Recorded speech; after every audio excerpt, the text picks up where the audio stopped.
In the name of the Father, and of the Son, and of the Holy Spirit, God is. Amen. Christ is risen. And good morning to Gary and Elizabeth. Good morning, Brother Anthony and David, Anton. Good morning. Happy and sunny Tuesday. Christ, everybody. Haven't seen you for a few days, Anthony. I hope you're well. At some point, I must arrange to swap cuckoo clocks with you. There's another one to mend. The little children cuckoo clock no longer dance, and I think that one of the clocks is put in upside down. Anyway, there we go. Good morning, Beverly. It's an absolutely beautiful, sunny, lovely, summery sort of day, just to see in flaming June. And we have here, there is Christopher. Hello. He's saying hello. He's far away enough from me and there's enough ventilation, so I don't need to worry about COVID. And then outside we have Valentina, who is bravely weeding in the garden in the full heat of the sun. So before very long we'll have to go out there with bottles of orange squash to revive her. Anyway, there we go. Who else do we have? Dino, good morning. The sun is finally up in York. Good. Good morning, Vicky. Good morning, Judy.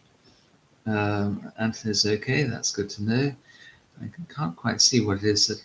A group of capacitors, it looks like, that Declan sent us. Oh no, it's American-style pancakes. They look like capacitors. That's my science background, overcoming my natural greed. Okay, yeah, breakfast. Very good. I was astounded by an American breakfast I once had. They produced lots of bacon and pancakes and all sorts of other stuff. And then to my absolute astonishment, eggs, something else, maybe mushrooms, then poured maple syrup over the whole caboose. Well, I was just, and put icing sugar over everything too. Now, if I was asked, does this sound like a good idea? The answer would be no. But actually, it was quite delicious. Good morning, Tony. The monsoon has begun in Ireland. Oh well, that means we'll probably get it tomorrow. Eggs, coffee, and bacon, Thekla. Yeah, you can keep the coffee. I don't like coffee unless it's really thick, dark, rich coffee of the sort you might get in somewhere like Syria or Turkey that blows the tonsils out of the back of your throat. That's coffee. But everything else is, no, keep it. Good morning, Marlena. I know we won't be getting either Ellie or Gabby this morning, because I saw them driving off down the road earlier on. Okay, here we go. Chapter 19, verse 1 through to verse, we might have a quick look at verse 8. Yeah, very briefly, but we need to start tomorrow with verse 8. Tomorrow with verse 8 as well. Okay, here we go. So then Pilate took Jesus and scourged him. And the soldiers twisted a crown of thorns and put it on his head, and they put on him a purple robe, and they said, "Hail, King of the Jews!" And they struck him with their hands. The Greek word actually means slapped. Pilate then went out again and said to them, "Behold, I am bringing him out to you, that you may know that I find no fault in him." Then Jesus came out wearing the crown of thorns and the purple robe, and Pilate said to them, "Behold the man."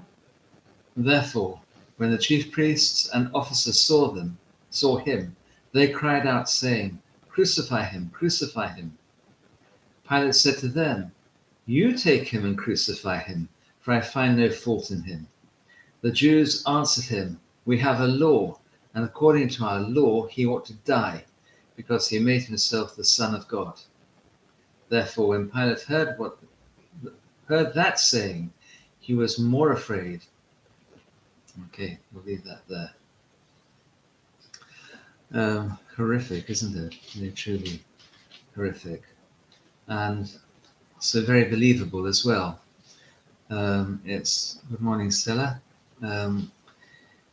We have seen in Iraq and in Afghanistan powerful troops behaving just like this to their prisoners, whether they were foreign troops going there or other foreign troops who've captured Afghans or Iraqis or Americans or British and making fun of them too. So shocking and terrible thing. Pilate took Jesus and scourged him. Obviously, he didn't himself scourge him. He had his soldiers scourge the Lord. Now, there were three sorts of beating that the Romans could dole out. It's at a purple heart there, Thecla. The fustigatio, which meant a beating. And that was a punishment in its own right. And we see that Paul received this sort of beating on several occasions, where they take rods or a whip and they thrash you with it. But the idea was that you were severely reprimanded and you lived. The second two sorts, one was called the flagellatio, which was a severe flogging with an ordinary whip. And usually at the end of that severe whipping, the person was then executed anyway. They had their head cut off, or they were crucified, or whatever the Romans were choosing to do to them, but they dispatched them afterwards. It was unlikely the person would survive that anyway. They might do, but unlikely they would. And then the third sort, which was verberatio, which was scourging. Now that was the sort that the Lord received here. And that had a whip with bits of bone and metal attached to it that was sharp. And the idea of that was that it should completely macerate, grind up, and turn into pulp the person's back and legs. And it was often somebody who died during that particular beating anyway. It's entirely horrific, and I don't want to dwell on that anymore. And then after that, the crucifixion would not last as long. So the final two were preludes to being executed. Entirely horrific thing, and it's hard to believe that humanity, human beings, can inflict this sort of punishment on each other. I guess you can only do it once you've decided the person doesn't feel like you or has no right to live and needs to be punished to the nth degree. There are plenty of examples of that throughout history, so we're not just dealing with that particular time. And that's what happens to the Lord. And it's just mentioned in this one little bit here. Pilate took Jesus and scourged him. Actually, the Greek is all in the vocative. He was imperative rather. He ordered him to be scourged. And the soldiers twisted a crown of thorns and put it on his head. And they put on him a purple robe. Then they said, "Hail, King of the Jews!" And they struck him with their hands. Now, there's another section that the evangelist has decided to leave out here. We know from the other gospel writers that the Lord was taken from Pilate. When Pilate discovered that the Lord was from Galilee, he decided to send him off to see King Herod.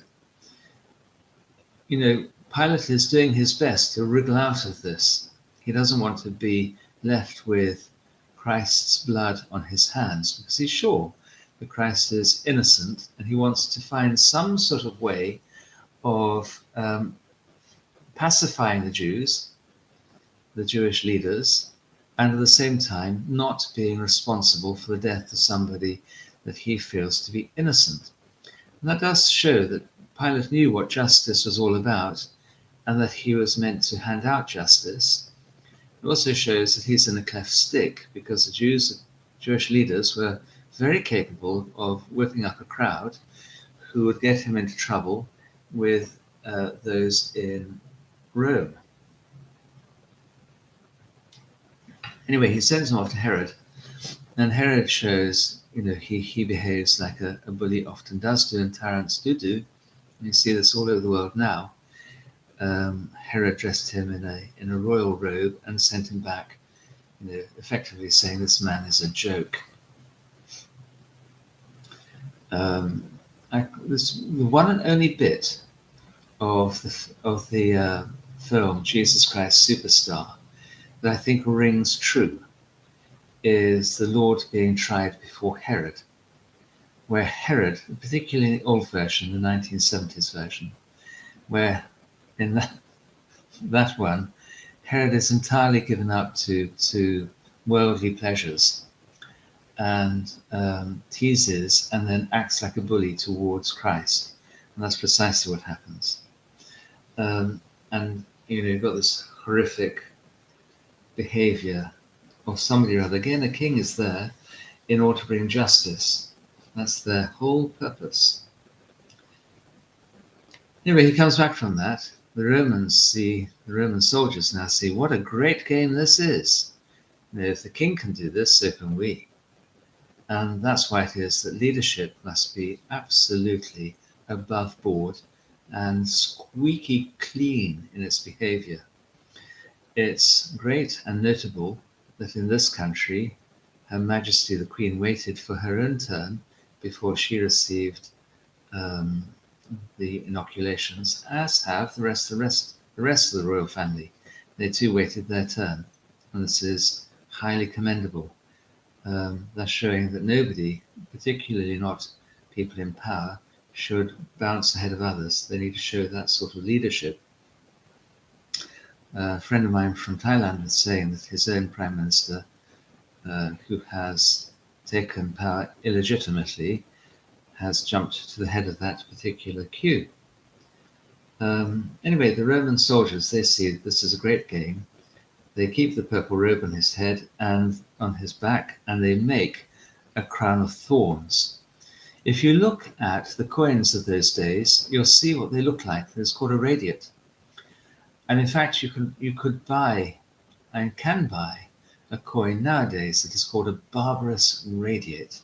I remember my spiritual father, Father Stephen in Shrewsbury, talking about barbarous radiates, which is what he called, I think it was what he called 5p pieces when they first were made little. And they were about the size of a 5p piece. I've not seen one for a long time, actually, so I can't really remember. And they showed a king with this radiating crown coming off his head. You sometimes see statues similarly. I've got one in my mind, but I can't remember which one it is now. And the thorns, therefore, would have been like this. The Romans would be able to see this crown of thorns sticking out of his head and find that terribly funny. Okay? Australian PM needs to hang his head in shame. Should think what his own queen did. Now, that's an aside, because apparently he received the vaccine, one of the first to receive the vaccine. And by putting the crown on his head, though, by dressing him in royal colours, they are themselves accidentally enrobing him and crowning him as what he really is, and that is the King of the Jews. They then go on in verse 3 to make obeisance to him, to swear allegiance to him, just like would happen nowadays with the Queen, our Queen here in England. They said, "Hail, King of the Jews." But instead of kissing him or putting their hands together, as you do with the Queen, and she then covers your hands with her hands, they struck him with their hands. But the point is still there, that the Roman, the legitimate authority, the secular authority, the Gentile authority, recognize Christ as King of the Jews. And we have to keep in mind this idea that King of the Jews means God. As God is King of the Jews. Look back at Samuel. So make this act of allegiance to him, acknowledging him as King of the Jews. But instead of the kissing, they give him, it says in Greek, they keep on slapping him, keep on hitting him. All of this is a real prelude to his enthronement. I said something about that already. What happens to vulnerable people when you fall into the hands of power? Mocking, bullying, outrageous behavior happens. That's why it is that the laws are very tough in this country about how the police and others behave, even though, unfortunately, sometimes they don't behave like they should. Pilate went out again, and he said to them, that is, the Jewish authorities, "Behold, I am bringing him out to you, that you may know that I find no fault in him." Although Pilate has had him scourged, he finds no guilt in him, which begs the question, then why did he have him scourged? This was totally illegal. Maybe Pilate hoped that, having seen Herod and having scourged him, it would be quite clear to everybody, certainly from Pilate's point of view, that any further claim to have kingship over the Jews would just be laughable. For this man, he had no power, he had no followers, had nobody coming to his rescue. He showed nothing. He couldn't even adequately protect himself legally. And now look at him. Now he is thrashed into ribbons. Christ is thoroughly humiliated. Show yourself to be king now? Maybe in Pilate's mind, he's thinking maybe the Jewish authorities, that wretched high priest and the Sanhedrin, they will now be satisfied by this. They won't want to take it any further.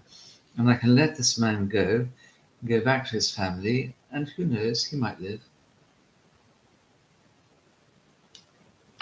These are days before antibiotics, so the likelihood of him living is not high, but who knows, he might live. And then Jesus comes out.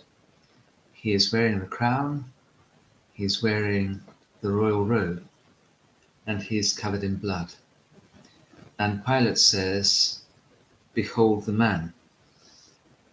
Now that in itself is very interesting, just those few words there. The way that Pilate would say it would be, look at him, look at him. What threat is he now to you? But unknown to Pilate, he's actually fulfilling a prophecy. And that prophecy is in Zechariah, which, as every child knows, comes immediately before the book of Isaiah. Zechariah chapter 6, verses 12 and 13. And by saying, "Behold the man," he's actually saying, this person is the Messiah. Now, I won't read the whole thing, but I'll just read part of it. Zechariah is having a prophecy about the coming Messiah, the one who will liberate the Jewish people. And it comes to a head in verse 12.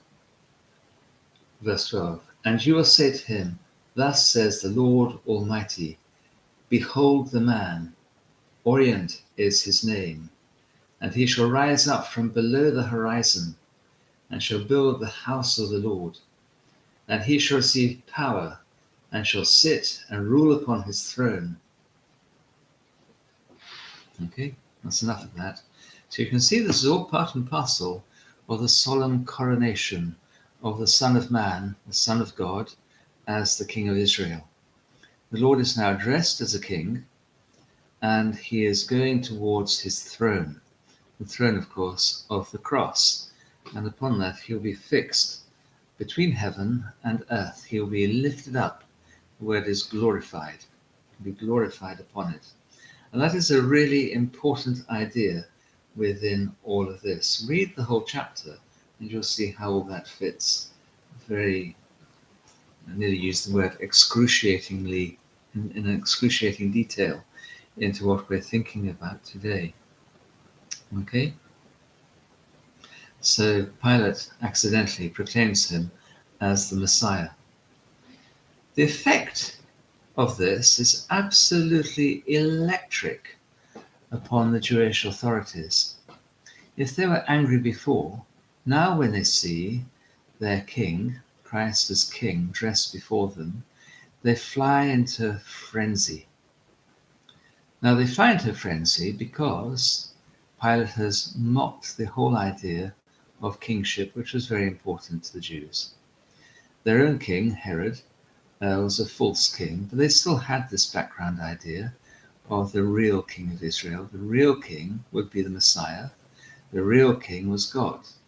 Okay, the two things together. So a stand-in king would be the Messiah. The real king is God. And now this wretched pagan has dressed up one of their own as a king, as in front of them. And two things happen. First, this is too much for the authorities to bear anymore. And the second thing is, you've got to remember all those people who shouted Hosanna at the Lord when he came into Jerusalem less than a week before on Palm Sunday. And the whole lot of them lose it. But in losing it, they actually ask for Christ's solemn enthronement. Okay? You find echoes of this in the enthronement of a king or a queen nowadays in our culture. So here in Britain, a point comes where the king or queen is acclaimed as being king or queen, and then the person is then led to the throne and enthroned upon the throne as servant and also as overlord of the people. And this is what's going to happen to the Lord as well. And just like you have in British society, the church, the Anglican church in this particular case, recognizes the legitimate king or queen, and the people also recognize the legitimate king or queen. So the priests and the Sanhedrin and the people join in this particular acclamation, which is asking the Romans to enthrone him by shouting out, "Crucify him." Okay? You have to think of the cross as being the throne of Christ. They shout out, "Crucify him."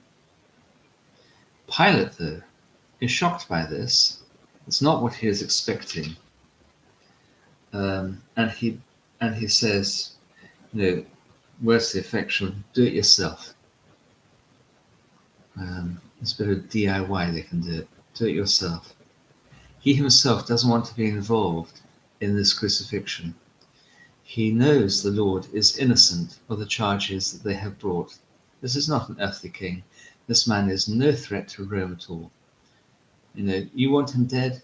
Do it yourself. It would have been easier for Pilate had the Lord been turned over to a mob and they stoned him to death. But that hasn't happened. I find no guilt in him, he says. In English it says, I find no fault in him. But actually the word there has got a feeling of guilt, but also something worthy of condemnation, of accusation, condemnation. All those ideas come into it. And then finally, at long last, the high priest blurts out the truth. After all this time, it's taken them all this time to blurt out the truth. A long time has gone past. Jesus has been brought to Pilate at first light. He has been taken to Herod and Herod's palace. That's a journey. That's going to take another 3/4 of an hour. He comes back again another little while. We're now well into the middle of the morning, sort of 9 o'clock-ish. 3 hours have gone past, at least 3 hours, maybe more. And Pilate has had enough. He's spent enough time on this one Jewish rebel. The feast is coming, and Pilate now has work to do, making sure there's not a riot at the feast. Meanwhile, he's having to deal with the petty jealousies, not so petty jealousies of the high priest and matters of Jewish law, which he's completely indifferent to. Okay? And the Jews then, the Jewish authorities, the high priest himself, answered him. And this finally is why they want him crucified. And it's the final bit of the jigsaw that's important. Okay? We've got this whole idea beginning to crystallize in King of the Jews, and now something new. They say, we have a law, and according to our law, he ought to die, because he made himself the Son of God. It's in Deuteronomy. Okay? And those words, Son of God, very important. So why do they want him dead? Because King of Israel, God, Son of God. Okay? Those two things together. Unwittingly, they crucify him. They want him dead because they accuse him of being the very thing that he actually is. His identity is now crystal clear.